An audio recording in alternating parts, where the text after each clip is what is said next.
Good morning mga darling. So, ang ating white ampalaya ay wala kasi ako dito kahapon.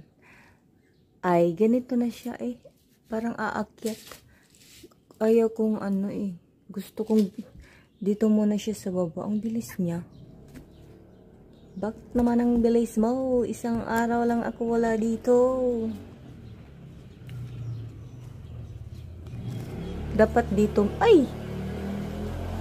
dito ka muna, darling. O, diba? Ganun. White ampalaya to siya, guys. At, diba?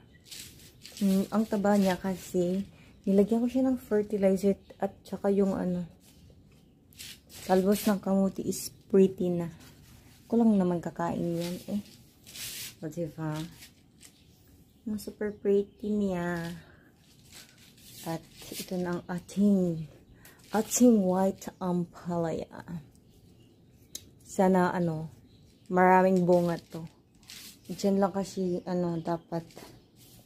And then dito may malaki na yung basil.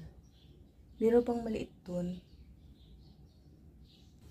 Tapos may kalamansi ako dyan, guys. Oh, malaki na.